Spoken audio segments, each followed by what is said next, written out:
जय सतनाम। बाबा गुरु घासीदास जी के पावन धामों की इस विशेष चर्चा के भाग 6 में हम 7 अमर शिक्षाओं और आज के समाज के लिए उनके संदेश को गहराई से समझेंगे। अब तक हमने गिरौदपुरी की पावन जन्मभूमि देखी, छाता पहाड़ की तपस्या को महसूस किया, अमृत कुंड और चरण कुंड की निर्मलता जानी और भंडारपुरी का समाज सुधार भी देखा। लेकिन इन सभी धामों का असली उद्देश्य सिर्फ कोई ऐतिहासिक यात्रा करना नहीं है, बिल्कुल नहीं। इसका असली मकसद है हमारे जीवन को बदलना। गुरु घासीदास जी का संदेश आज भी उतना ही जीवंत और प्रासंगिक है जितना सदियों पहले था। तो आइए उस दर्शन को समझते हैं जिसे पूरी मानवता के उत्थान के लिए गढ़ा गया था। तो चलिए बिना किसी देरी के इस विचार की गहराई में उतरते हैं। मनखे मनखे एक समान, यानी सभी इंसान एक बराबर हैं। सोचिए, ये सिर्फ कोई साधारण वाक्य नहीं था। ये 18वीं शताब्दी के छत्तीसगढ़ का वो शक्तिशाली और क्रांतिकारी उद्घोष था जिसने समाज में गहराई तक फैली हुई भेदभाव की जड़ों को पूरी तरह हिलाकर रख दिया था। एक ऐसा समाज जो पूरी तरह से बटा हुआ था, वहां इस एक अकेले विचार ने बदलाव का बीज बो दिया। भाग 1, 18वीं शती का अंधकार और एक नई जागृति। अब इस क्रांति को सही मायने में समझने के लिए हमें थोड़ा इतिहास में पीछे जाना होगा। आइए कल्पना करें आज से करीब 250 साल पहले के छत्तीसगढ़ की। साल था 1756। घने जंगल थे, छोटे छोटे गांव थे, लेकिन जानते हैं सबसे घना क्या था? समाज पर छाया अज्ञानता और भेदभाव का अंधकार। उस समय की सामाजिक असमानताएं सच में रोंगटे खड़े कर देने वाली थीं। एक तरफ वो खास वर्ग था जिन्हें हर चीज का अधिकार था, मंदिरों में प्रवेश की अनुमति थी, और दूसरी तरफ वो लोग थे जिन्हें समाज के हाशिए पर धकेल दिया गया था, जिनके साथ अछूतों जैसा बर्ताव होता था। उनके पीने के पानी के स्रोत तक अलग थे। किसी भी इंसान की कीमत उसके अच्छे कर्मों से नहीं, बल्कि सिर्फ इस बात से तय होती थी कि उसने किस जाति में जन्म लिया है। और सच कहें तो इसी गहरे अन्याय ने एक बहुत बड़े बदलाव की नींव तैयार की। समाज की इस भयानक पीड़ा को देखकर गुरु घासीदास जी अंदर तक व्यथित हो गए और फिर वे निकल पड़े छाता पहाड़ की ओर। वहां उन्होंने करीब 6 महीने तक बहुत ही गहन तपस्या और चिंतन किया, और यहीं से जन्म हुआ सतनाम का। सतनाम का सीधा सा अर्थ है सच्चा नाम या परम सत्य। अब इस प्रतीक को देखिए। सफेद लकड़ी का यह स्तंभ, जिसे जैतखाम कहा जाता है, यह अडिग सत्य का प्रतीक है, और इसके ऊपर जो सफेद ध्वज लहरा रहा है वो शांति का संदेश देता है। ये कोई मूर्ति नहीं है, बल्कि सत्य और समानता को दर्शाने वाला एक बेहद सरल लेकिन बहुत ही शक्तिशाली प्रतीक है। भाग 2, 7 अमर शिक्षाएं, मानवता का सच्चा मार्ग। उस समय समाज में जो गहरा अंधकार था, उसे दूर करने के लिए एक बहुत ही सटीक और व्यावहारिक समाधान सामने आया, एक 7 सूत्रीय मार्ग।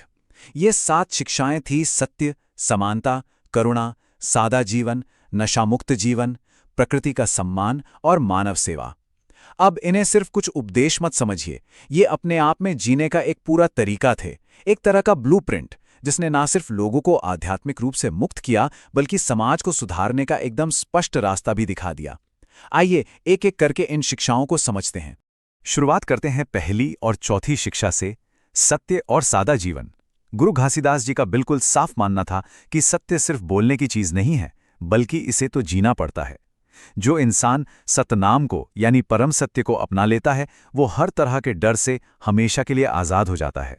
उन्होंने दिखावे, बाहरी कर्मकांडों और मूर्ति पूजा को पूरी तरह नकार दिया। इसके बजाय उन्होंने बहुत ही सादे जीवन और पवित्र आचरण पर जोर दिया, और यही वो सादगी थी जिसने ऊंच नीच और दिखावे की खोखली दीवारों को एक झटके में गिरा दिया। दूसरी शिक्षा थी समानता। जैसा कि हम यहाँ देख सकते हैं, गुरु घासीदास जी ने उस वर्ण व्यवस्था और जातिवाद को सिरे से खारिज कर दिया जिसने समाज को बुरी तरह जकड़ रखा था। इस एक सिद्धांत ने उन अनगिनत लोगों को यह विश्वास दिलाया कि किसी भी इंसान का सम्मान उसके जन्म या जाति से नहीं होता, बल्कि उसके अच्छे कर्मों और उसके चरित्र से होता है। इस अकेली सोच ने हाशिए पर खड़े लाखों लोगों को उनका वो स्वाभिमान लौटा दिया जो सदियों से छिन गया था। अब आते हैं तीसरी और छठी शिक्षा पर, जो आपस में बहुत गहराई से जुड़ी हैं। करुणा और प्रकृति का सम्मान। और ये दया भाव सिर्फ इंसानों तक सीमित नहीं था। उनकी शिक्षाओं में दुनिया के हर एक जीव के प्रति करुणा थी, क्योंकि उनका मानना था कि असली ताकत तो करुणा में ही है। इतिहास के पन्नों से हमें एक बहुत ही अद्भुत बात पता चलती है। उनके अनुयायियों को दोपहर के समय खेतों में हल चलाने की सख्त मनाही थी।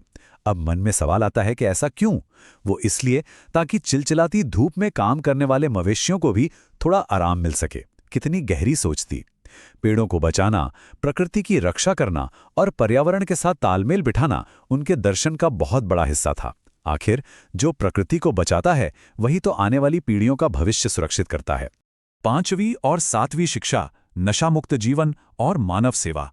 उन्होंने साफ संदेश दिया कि ऐसी हर आदत और नशे से दूर रहना चाहिए जो इंसान, उसके परिवार और पूरे समाज को नुकसान पहुंचाए। इस एक नियम ने न जाने कितने ही परिवारों को तबाह होने से बचा लिया। और इसके साथ ही उन्होंने एक बहुत बड़ी बात सिखाई, मानव सेवा ही सबसे बड़ी सेवा है। जब हम किसी दुखी इंसान का हाथ थामते हैं, किसी जरूरतमंद की मदद करते हैं, असल में तभी हम सतनाम का सच्चा अर्थ समझ पाते हैं। सिर्फ अपना भला नहीं, बल्कि समाज के सबसे कमजोर व्यक्ति को ऊपर उठाना ही इस दर्शन की असली आत्मा थी। भाग 3, विरासत और आधुनिक प्रासंगिकता। आज के समय में इन शिक्षाओं का महत्व। देखिए, ये सब 18वीं शताब्दी में शुरू जरूर हुआ था, लेकिन इसका असर वहां रुका नहीं। सच कहें तो समय के साथ इन शिक्षाओं की अहमियत और भी ज्यादा बढ़ गई है। ये कोई एक व्यक्ति का आंदोलन नहीं था, ये सत्य के रास्ते पर चलने वाली एक पूरी परंपरा थी, जिसे बाद में उनके पुत्र बालकदास जी ने भी पूरी लगन से आगे बढ़ाया। और आज करोड़ों लोग सत्य और समानता के इसी मार्ग पर चल रहे हैं। सच्चे ज्ञान की ये अमर विरासत आज भी लोगों को लगातार सही रास्ता दिखा रही है। अगर हम आज की 21वीं सदी की बात करें, जब पूरी दुनिया जलवायु परिवर्तन, पर्यावरण के विनाश और मानवाधिकारों के संकट जैसी गंभीर समस्याओं से जूझ रही है, तो गुरु घासीदास जी की शिक्षाएं हमें एक बिल्कुल स्पष्ट समाधान देती हैं। सोचिए, 250 साल पहले प्रकृति के प्रति जो सम्मान उन्होंने सिखाया था, वही तो आज के आधुनिक पर्यावरणवाद का मूल आधार है। और मनखे एक समान का उनका वो नारा आज भी पूरी दुनिया में चल रहे मानवाधिकार और सामाजिक न्याय के आंदोलनों की सबसे बड़ी प्रेरणा बना हुआ है। तो अब ये सवाल उठता है, 250 साल पुरानी ये विचारधारा जो पर्यावरण और इंसान की समानता की बात करती है, वो आज हमारे आधुनिक समाज को कैसे एक नया रूप दे सकती है? समय बदलता है, पीढ़ियां बदलती हैं, लेकिन याद रखिए, सत्य कभी नहीं बदलता। बाबा गुरु घासीदास जी ने हमें सिर्फ एक धर्म नहीं दिया, बल्कि जीवन जीने की एक पूरी कला सिखाई है। अगर हम सत्य बोलें, हर इंसान का सम्मान करें और अपने जीवन में करुणा और सेवा को उतार लें, तो यही उनकी शिक्षाओं का सच्चा पालन होगा। जब भी हम किसी के साथ न्याय करते हैं या भेदभाव को छोड़कर समानता को चुनते हैं, तो समझिए वहीं से उनका संदेश फिर से जीवित हो उठता है। आइए हम सब सत्य का मार्ग अपनाएं, मानवता का सम्मान करें और प्रकृति की रक्षा करें। यही इस चर्चा का सार है और यही आने वाली पीढ़ियों के लिए हमारी सबसे कीमती विरासत है। जय सतनाम।